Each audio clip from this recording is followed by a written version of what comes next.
thanks to all to be here, and thanks to CitA to provide us this opportunity to talk about our research.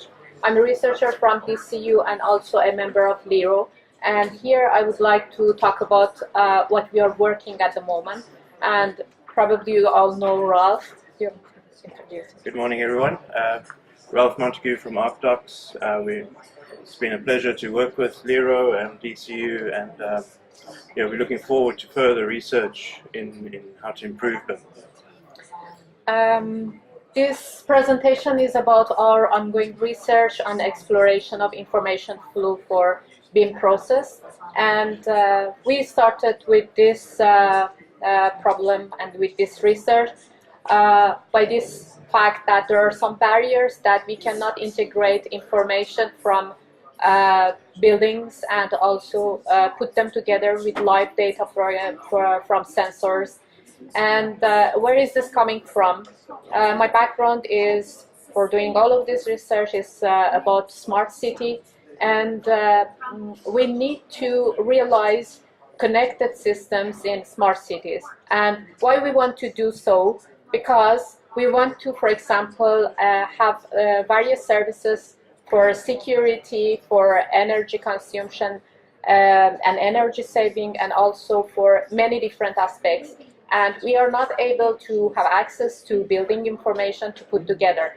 As you can see here, we can get some information from sensors, for example, about open windows and also turn-on radiators, and then sending some alarms to the users of places to know to let them know that it's not a matter of energy savings. And for all of these things, we need to have access to the building information. While what we can see from outside, we have no access to this building information unless we are professionals using, for example, Revit, AutoCAD, and by this we can have access about technical information about the buildings. And also another example that we have here, it's about using building information, for example, about the underground wastewater capacities, and put together with some information from weather prediction. If there is a heavy rainfall, for example, and the capacity, underground capacity, and also at the same time some information from IoT devices and sensors about the real-time usage of water. We can put all this information together and predict, for example, flood for some urban areas in the cities. And these are all about smart city. And how we can put together, we realize that we need to do something to get some information from BIM. And here Ralph will explain about the BIM, and how BIM can be useful for us.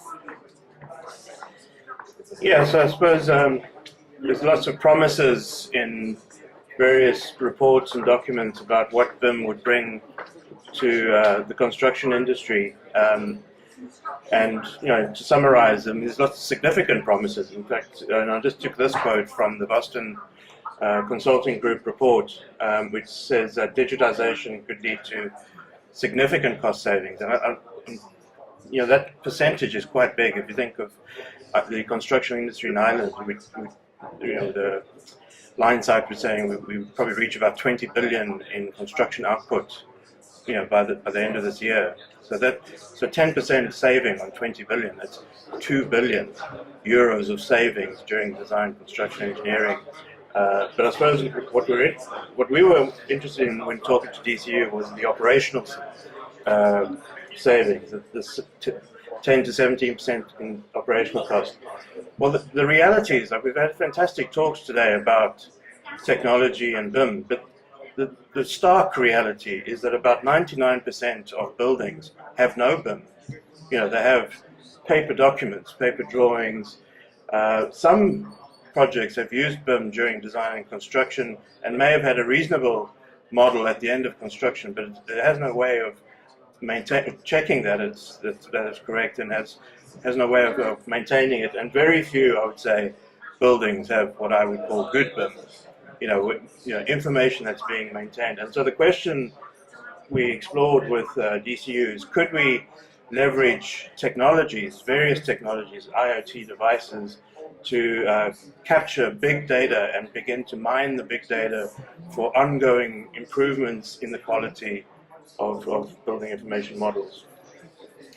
And also with regard to the same problem, we talked to industry partner and especially with facility management people that how they are using BIM at the moment. They have some BIM models available for them, but they have no access to the information. And what they are doing at the moment, they are dealing with all the information, paper-based and reports just put together manually. They are not able to use existing BIM model. And there is another problem with BIM models, which there is a risk of not to having updated information on the BIM model because of refurbishment and also installing new devices in the building spaces. And because of all of this, we started to work on a proposal. And for this proposal, we defined some objectives, and we put together that how we can keep the BIM model updated. We realized that if we can capture the information about new installed devices, camera, video records, and all the technologies that at the moment are available over there, we can just then do some type of filtering and just concentrate on the information that one specific stakeholder needs. For example, facility management, they need to have some information about the, from sensors and from the building about the space and the first estimation for the heating and, for example, water consumption and everything. And therefore, just we are concentrating on the information they need. And then we will put all together, and we need to store this information in a storage which is compliant with the standards in the construction industry, and you're probably all familiar with the standards. This was the initial idea about this proposal, and then we needed to team up with industry people, and we started to be in contact with Rolf and myself, and also Marcus Helfer as an academic member and staff. This is our team, and we submitted a proposal that how we can make this information from buildings available to other industries in a city. And here you can see the title for this research at the moment is Exploration of BIM Process from Information Flow Perspective. And we also just set some objectives for this research in terms of what are the required information and data which should be exchanged between BIM processes and the databases for IoT devices and sensors. And also we need to create and develop a prototype, and at the end we need to indeed evaluate this prototype. And here is a very summary of the exploration of information for the BIM process. As you can see, we simply consider design stage, construction stage, and operation phase. And we are collecting and creating different information through all these stages. And you can see, as you can see here, we have some information in storage. These are coming from Revit, from AutoCAD, and from other softwares available for the architectural and mechanical, electrical, all of this design. And during the construction phase, also we have some updated plans from the engineers on site. And some of these are in the form of AutoCAD files, Revit files, and available over there. And at the end, in the operation phase, for example, facility management people, they have BIM model available, and all of this data, putting all of this data together in a storage place. And you can see that in the design phase, it's a strong link between creation stage and the storage. In the construction phase, this link is a little weaker, and in operation phase is even weaker. And in terms of information update, what is the problem? We can see that, for example, mechanical or electrical engineer are using some other software, which some of these software are not compliant with IFC, and therefore over there we have the link, but it's not. Maybe it's okay, but the problem is that the same in compliance with IFC. And in the construction phase, many of the updated plans are coming in the form of Word file, PDF file, and even Excel file. Details about the change, details for materials, for everything. And in the operation phase, indeed, we don't have anything, any input from, for example, facility management. And this is the problem. This is the area that is problematic. And in this reason, we would like, again, here you can see that we have a split between compliance and in compliance with IFC. And this is the problem for us first. And also the concentration for our research is in this area. How we can bring the updated information about, for example, new installed devices and sensors in the buildings into and put them, incorporate them in the storage, in the existing storage. And here, just again, I would like to ask Ralph to talk about the asset information management process. Yeah, so just very briefly, but PAS 1192 Part 3 deals with how to manage information during the operations phase. And you can see that the information is held in a common data environment, but some very important things have to happen, that all the activities that happen during operations have to be classified as to whether they're going to trigger an information update or not. And if that trigger happens, there has to be a process in place, responsibilities and systems to make sure that information is taken out of the common data environment, updated and pushed back in. Now to do that on a human level is quite difficult, and that's, I suppose, the exploration is to look at how could technologies help keep this information continuously updating in a more automated way to make sure that it actually happens. Because if that process relies totally on humans to keep remembering to update information every time something happens in the building, very quickly the information gets out of date, and that's the challenge at the moment. Yes, as Ralph mentioned, this is the current challenge. The people are not doing this to keep the model and keep the building information updated. As you can see over here, these are the problematic areas that we are trying to focus. As you can see in this diagram, this is exactly the same input from, for example, facility management in the operation phase into this BIM indeed. And for this, we have an idea to develop a technology. As you can see here, it's quite clear. We want to detect the information about the IoT devices and sensor at the first stage in the building spaces and area. And then it is supposed to be going done through an application. And also all of this information are going to be incorporated with the information in the model. And we are going to place all this information in the IFC files to be able to send them to the BIM models. And here is a call for collaboration. We are going to develop this technology, and we are inviting industry partners to join us for developing this technology. And you have our email address, just contact us. And thanks very much to be here. Thank you very much for your very interesting perspective. I would like to open the floor again for any questions you might have for Zohreh or Ralph. Yes. Jason Roller from John Paul's. Just on, it's an interesting topic because it's a real problem that I think is across the industry. Which I've been on a couple of projects with Ralph and seen in live in an area.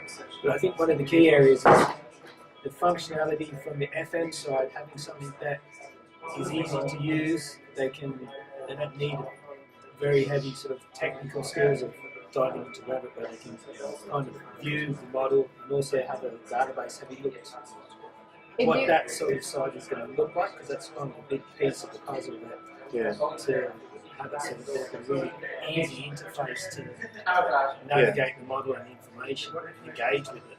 Yeah, indeed, it's supposed to be a very simple interface. just because we don't need ask them to have more skills, to know more about the professional sovereignty. It's supposed to help them just to protect, use this app, protect the information about the device and things.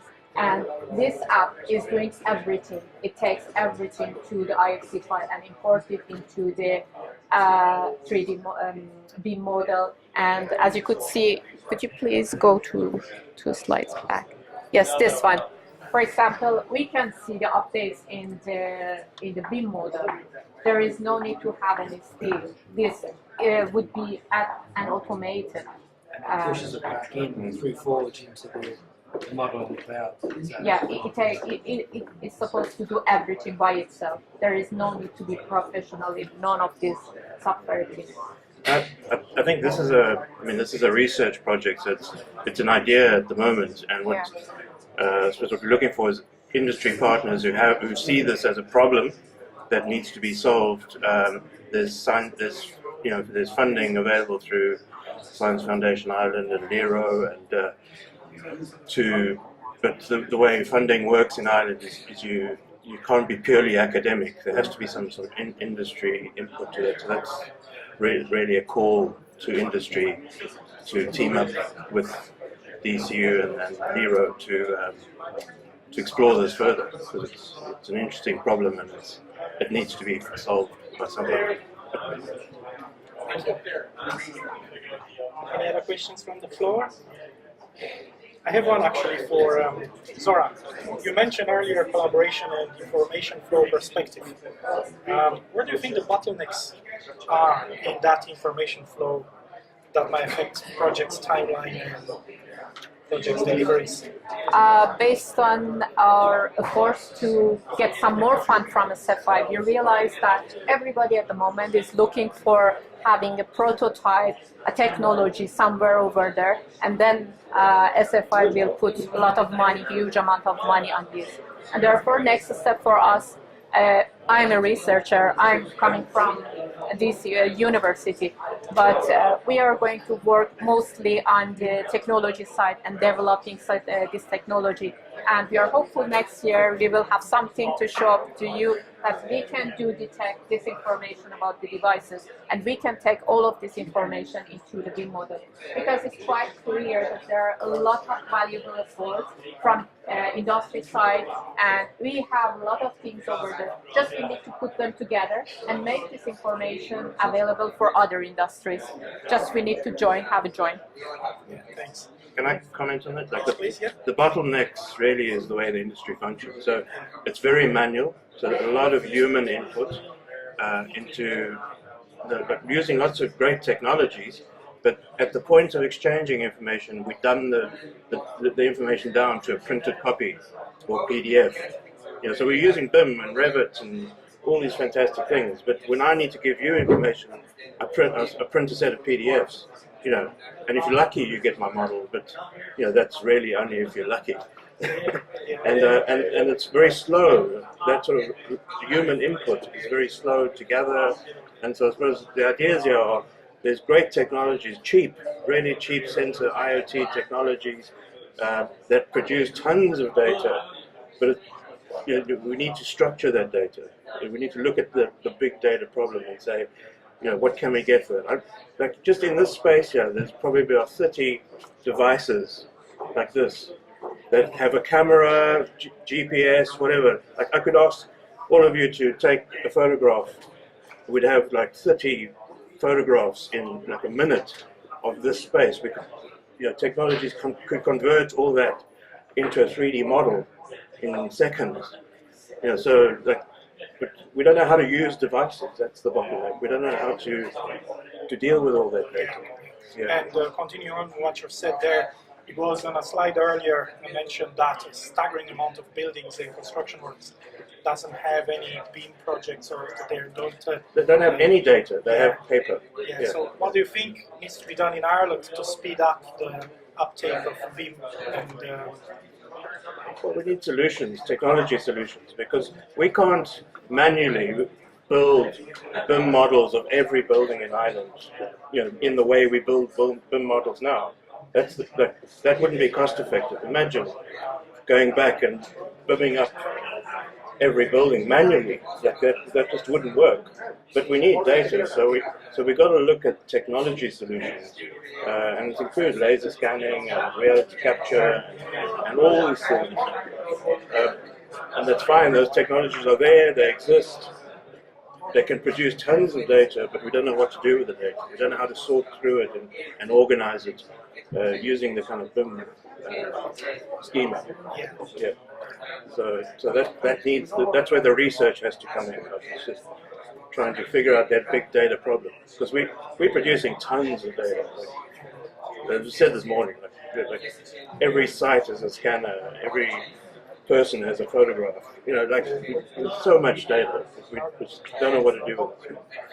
And just I want to add some more things that in academia also we have some technologies available. For example, to read the PDF files, to read the Word file, and to recognize the items and the objects that we want from the PDF. Therefore, I believe that we can put together all the technologies available from academic side and also from industry side put together and receive to this conclusion that we can do this. Thank you very much, Zohreh. Thank you very much. Thank you.